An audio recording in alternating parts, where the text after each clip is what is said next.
What if you had the smartest Wi-Fi? If you did, it'd be Xfinity and it'd come with their best state-of-the-art equipment. It would boost speeds to the devices that needed them most, whether you were streaming, gaming, or gaming while pretending to work. It would even power your mobile connection so you could bring faster, secure Wi-Fi speeds with you where you use it most. If you had the smartest Wi-Fi, everything would work together seamlessly to keep you connected. Xfinity. Imagine that. Restrictions apply. Hello and welcome to another edition of the Jayhawker Podcast. It's great to be back with you. We had a little bit of a break during the holidays, and we're jumping right back into things now as Kansas basketball is underway. And boy, was there some drama at Allen Fieldhouse earlier this week. There have been some incredible, unforgettable comeback wins, particularly in league play. I'm thinking about West Virginia. I'm thinking about Oklahoma, triple overtime a few years ago. But what we saw in Allen Fieldhouse against TCU the other night was special from the standpoint that it was a massive comeback, but also there was a little bit extra. There was a +1 in the building, according to Bill Self, and we're going to talk about that today. I want to remind everybody that we're presented by the nation's smartest Wi-Fi with Xfinity. Imagine that, and also by the University of Kansas Health Systems. So if you know by now, if you're a Jayhawk fan and you're watching this podcast or listening to this podcast, you know what happened in Allen Fieldhouse against TCU, the amazing come-from-behind win, overtime, all of that. And the guest that I'm bringing on the show today, you know well, of course, former Jayhawk and now physical therapist for the team, Tyrel Reed, sent out a tweet after that game that said, "You can't tell me Scoot didn't have a part in bringing us back." That's what we're going to talk about here today. Tyrel, how are you, man? It's great to see you. I'm doing great. Thank you. So let's get into the game itself first, and then we're going to get to what you had to say about Scoot, and we're going to talk about Scoot today. That's going to be the main genesis or the main the thrust of this podcast today. But the game itself, man, just tell me what was going through your mind as you saw thing unfold. Maybe let's go back to when it looked like the game was starting to slip away and TCU was building that big lead in the second half all the way through the comeback. Yeah, it was looking pretty bleak there for a while. I think I saw a lot of people exiting the stands even, which is uncommon at the field house. But yeah, to be down 15 with four something left and to come back, it was a kind of one of those games, we have to have everything go right, and they kind of have to do everything wrong. And certainly, I felt that at that moment, it was such a gritty win for us to come back. And there's only one man that is as gritty as that win was for Kansas, and that was definitely Scoot. And I think he had a big part with us getting back in that game. All right, so let's talk about Scoot. Scooter Ward, one of the most legendary figures, I think, with people that are within Allen Fieldhouse or within the Kansas Athletics Department family. He's a legend. But maybe to the fans, because of his behind-the-scenes nature of the role that he had for so long, a longtime academic advisor for the Kansas basketball team, for Kansas volleyball, been there through the entire Bill Self era, passed away on Saturday. How would you, I guess, I want to use this as a vehicle to help people that didn't have a chance to know him the way that people like you did, Tyrel, get to know him a little bit better. And I'm going to put it out this way. With my associations with Kansas athletics over the years, and becoming friends with a couple of members of the volleyball program and the basketball program, you'd hear about Scooter all the time. I only had the pleasure of meeting him and interacting with him maybe a handful of times throughout my life. Obviously, they were all pleasant interactions, incredibly nice guy, but I can't sit here and act like I knew him the way that you guys did. But what I do know is that there are some people that when you hear everybody else talk about them, you become impressed because not only does nobody have a bad word to say about this guy, people speak in such amazingly glowing terms about him. And I'm talking way back before he passed away. This was the case to the point where, the first time I met him, it's like, man, I'm meeting a guy that has touched so many people's lives in a significant way. And you're one of those people that's spoken about him in those terms. And I guess I'll just start with that. What was it? If you could crystallize it, why did he have that type of impact on so many different people that when they speak about him, they speak in those terms? Scoot just had a unique ability of connecting with everybody. Certainly, Scooter, being paralyzed and being in a wheelchair. I think some physical things were taken away from Scoot from a young age, unfortunately, and he had developed such a ability to connect with people emotionally.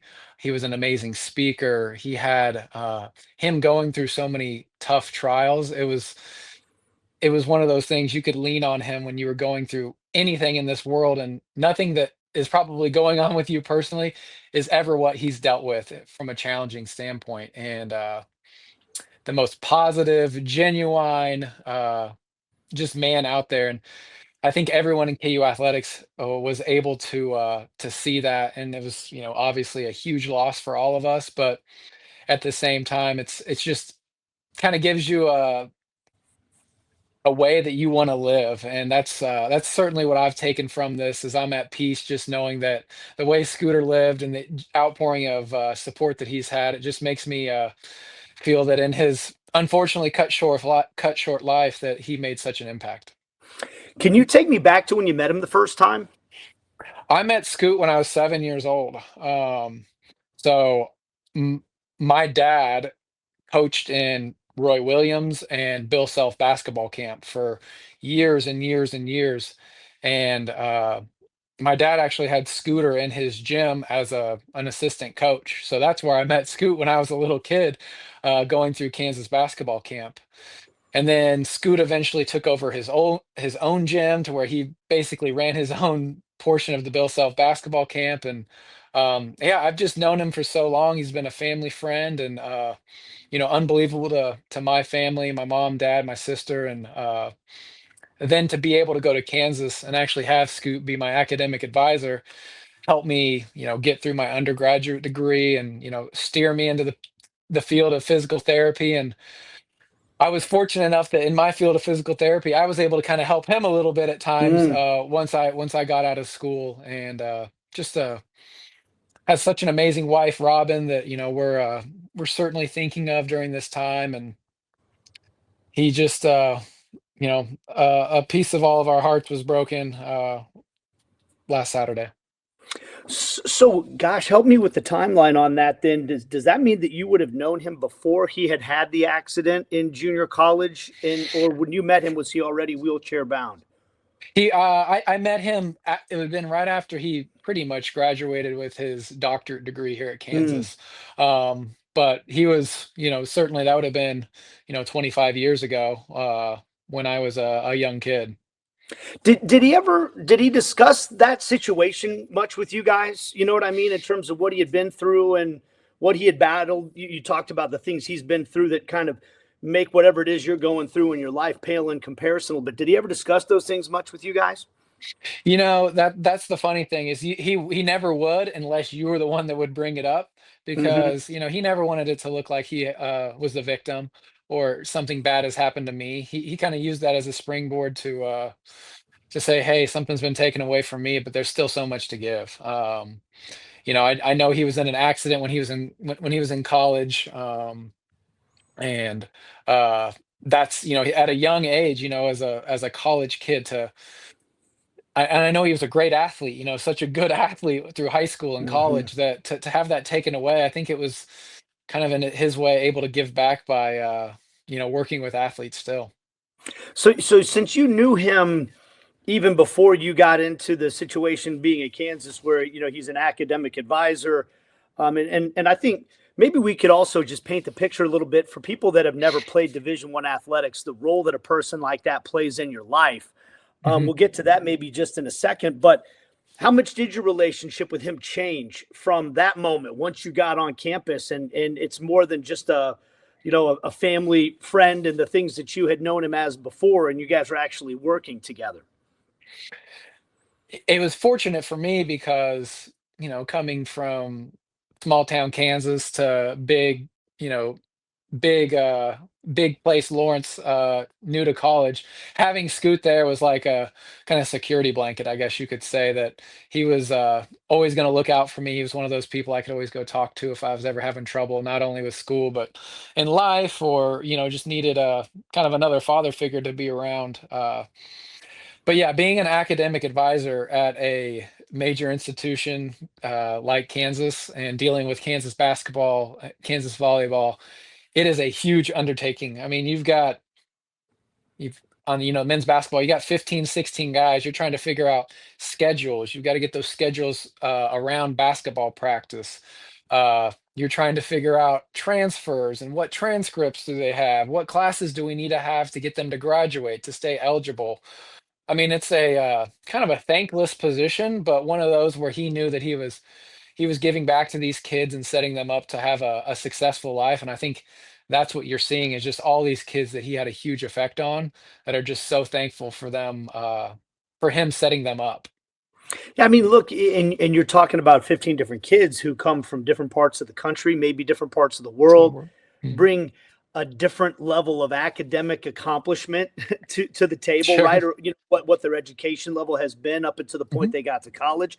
Their priorities could be different. You obviously were a very focused college student. Not every student athlete cares as much about their grades maybe as you might have.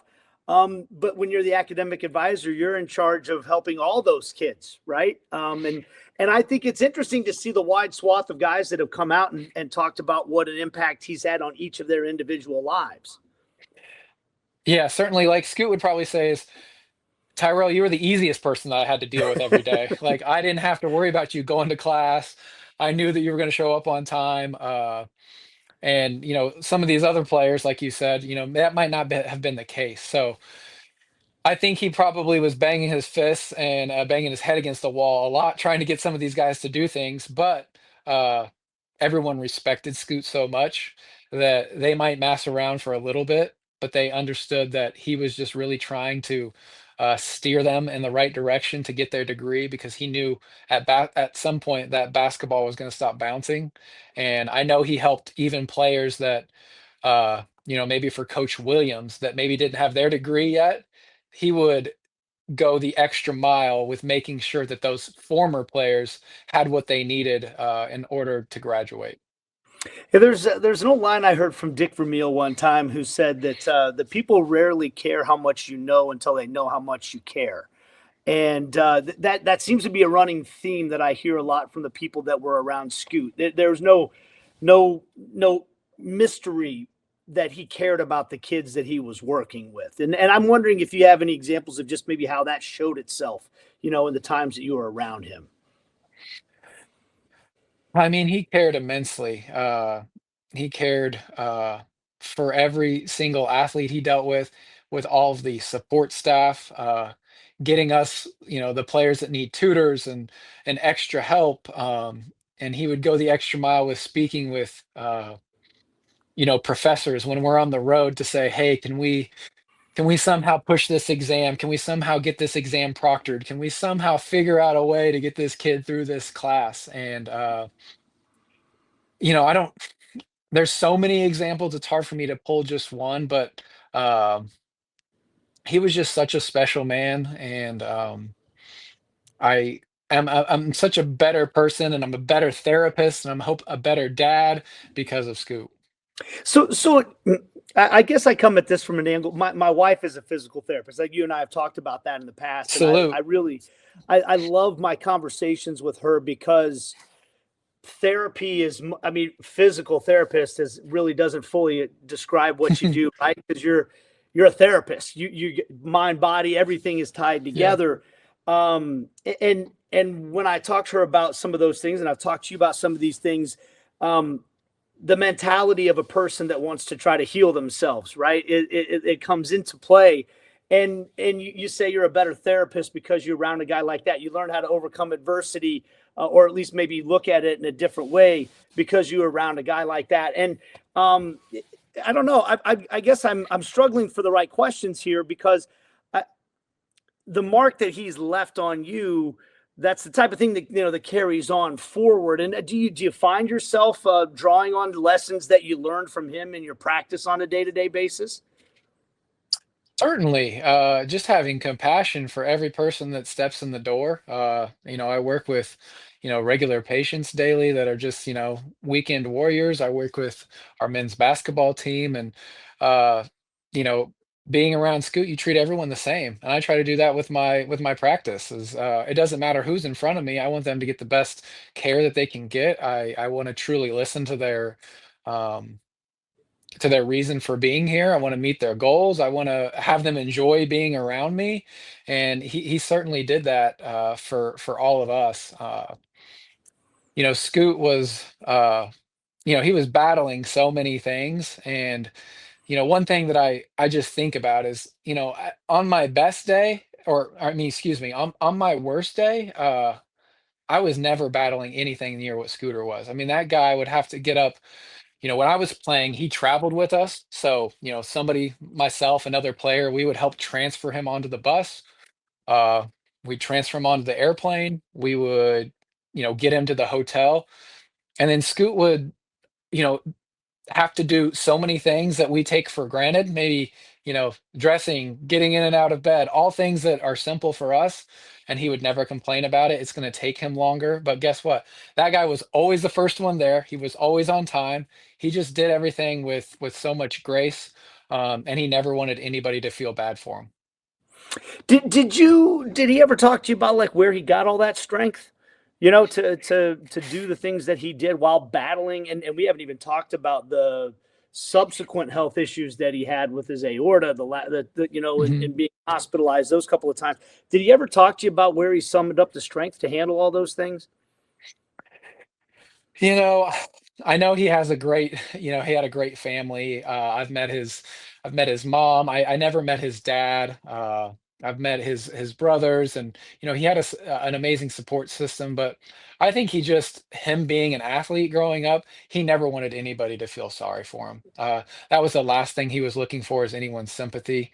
He wanted to be treated just like all of us want to be treated. Not that I'm have a disability, but he showed everybody he had an amazing ability to help so many people. Okay, so the emotions in the building. I mean, it's there have been some special days at Allen Fieldhouse Mhm. I can think of where you could just feel that there was something extra going on. I'm thinking of the game when Thomas Robinson came back, and you knew he was carrying the weight of what had happened with his family on his shoulders, and it seemed like the whole family, the Kansas family, was trying to transmit their positive energy to him in that game. That's just one of the memories I'm thinking of that you could feel something extra in the building. How would you describe what it was like in this moment? With what was on the mind, everybody's wearing the patches, with Scooter's, initials on the jersey and all that. I mean, how would you describe what that was like inside the building that night? I mean, it's almost surreal, magical, I guess, how you could describe it, in the sense. I was there when Thomas's mom passed away, and I was at that game, and uh, that was a game where we lost to Texas, but it was like it was the weirdest type of loss. I mean, that was, I think, the loss that shut down our longest home winning streak of, I don't know how many games it was or how many seasons, but it didn't feel like a loss. At the end, that was the one time we came in the locker room after the game and we said, basketball's not that important right now. We've got a guy we've got to rally around, and everyone asks, how many losses you had. I had just one loss, but it didn't feel like a loss. It was almost a win, because Thomas went out there and showed, he wanted to play for his mom. He wanted to play for the name across his chest, and that was just the guy he was. And the same thing with our game against TCU is, I mean, you can't tell me we had anything going for us Mm. that entire game, and then all of a sudden we catch lightning in a bottle and figure it out, how to get through it, and grit, toughness, all the things that we showed at the end of that game. Having a moment of silence before the game, just a I truly feel that. you know, whether people are religious or not, that Scoot was there. His presence was felt, Hmm. and I think lots of Jayhawks around the world and country could feel that as well. You don't have to convince me, man. I've been on the planet long enough to have seen moments like this, and I just feel without a shadow of a doubt there's a presence. There's a presence there, and Hmm. you can feel it in the building, especially somebody that touched so many lives in the organization and in the Jayhawk family the way that Scooter did. And we're once again visiting with Tyrel Reed, who knew him just about as well as anybody who ever played at the University of Kansas while Scooter was the academic advisor. And I know Bill Self said that, later on in his tenure, he kind of migrated more towards almost like I'm trying to remember the phrase that Coach Self used, but um, like a mental coach a little Yeah, bit, yeah, like yeah. an academic advisor. Could you talk about what you saw from him in that regard? Yeah, I think he had shifted into a little bit more of like the sports psychology type of aspect of kind of some mental coaching. And I believe that's what his partly what his doctorate was in. So just shifting into that role was, I think, super simple for him. He already was probably doing it as he was our Mm-hmm. academic advisor as well, Mm-hmm. coaching us up in life. But uh, I think the cool thing with that position is I know he was able to talk with more sports and more athletes, just Mm. in men's basketball and volleyball. So I think that's why you could see the outpouring of support from so many different sports, and you could never, go down the hallway without going past Scoot and he's going to stop and talk to you. And that was going to be the rower, the tennis player, the track and field athlete. So he had a huge mark on this university. And it's one of those things. There's going to be a big hole for the foreseeable future. But super thankful for all that he did, and I hope that we can just build on his legacy. You know what though, Tyrell? I'm telling you this. When you talk about that hole that will be left, part of a person who leaves a legacy like that, part of the legacy is that they left a mark on every person in the building. And if you and every other person in Kansas athletics that was touched by him carries that mark forward, and if your actions are informed by the way that he treated you, like what you said earlier about treating everybody the same, whether they're a high profile athlete or the weekend warrior that's coming into the building, if you take some of those things, if everybody in the building does that, then all of a sudden that whole is actually becomes almost more like a mountain, like you Hmm. build something on it. And I'm at the risk of getting on my soapbox, but hey, it's a podcast. I can do that a little bit here. And I definitely want to get your opinions on this thing. Um, Athletics at the college level have changed so much, and they're going to continue to change. And I don't know where that's all headed. But I do think that what we're talking about right now, this is at the core of what makes a place like Kansas special. It is a family, right? And not just the basketball component. You talked about the other sports that are involved. And I do think it's almost more important now that we don't lose sight of that part of it, because so much more of it has become transactional and everything. And I think maybe that, by us honoring Scooter, by us trying to carry forward the spirit that he brought to the family on a consistent basis, we can maybe do a better job of not losing sight of that. I'm kind of curious your thoughts on all that as I ramble a little bit here. No, I think you're right. College sports is in an interesting place right now, and I think from coaches to players to fans, we all feel that. Mm-hmm. We certainly all feel that. And with a professional sports team, you've got guys coming in, coming out, staff changing all the time. In college athletics, thankfully we've got some constants around here at the university. We've had Coach Self here. We've had Scooter here. We've had a laundry list of staff members that have been around this university and have made it the amazing place it is. And even for a short time, I think the time that we have these athletes here, it's super important that we make them feel that this is home, that this is a family place to be, and this is a place you want to come back to. And I hope that even athletes that we only see for maybe a year or two, that they feel like this is home. And certainly Scoot made everyone feel like when you were in his office, you were in a safe place. You can say anything. I'm going to be here for you. I'm going to listen. I'm going to give you guidance. Uh, and I hope that, just like you said, that the transactional feeling of college sports, hopefully, deep down at the core, we can still get back to there's good people that are doing this for the right reason. Well, and I'll tell you this much, I've only had a chance to be inside the building a couple of times this year, but the magic of Allen Fieldhouse, and it was on display, more so in this game maybe than ever. It's still, you don't find that environment in a professional building. You just don't. No. It is a different thing, and that's still, and I'm so happy to see that has not lost even an ounce of its magic and luster as time goes on. And we'll wrap this up with this, Tyrel. I know that one of the things that Coach Self said after the game was if there's something outside of what we've all just been talking about that's really a positive for this team is the possibility that they became a team in this moment. Now, time will tell, and I think Coach Self was even saying it in those terms, like, if in fact we take this and become a team from it, this is going to be a moment we look back on. And I'm curious if you can draw from maybe your experience, times when maybe certain moments would happen, and just what your thoughts are on the potential that the guys galvanizing the way that they did, coming back the way that they did, could that portend something, greater forward as this team? Because we all know they got to be a team if they're going to accomplish their ultimate goals this season. Yes, I think it can be a huge change, a huge momentum builder. Certainly, sports is all about momentum. We think about our game against TCU. The ball starts going our way. We're down 15. All of a sudden, we're back in it. Momentum is a killer, and I hope that, exactly like Coach said, that we use this as a building point for this season, that we galvanize around it and we figure out, we haven't been whole this whole year, I guess you could say.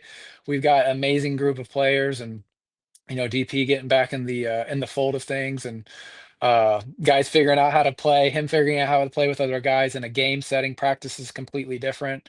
That could be a huge turning point, and time will only tell. This Big 12 is a gauntlet. It's going to be hard every single game, and I'm interested to see how that all shakes out. And but I can certainly say that a win like that can do wonders for a team.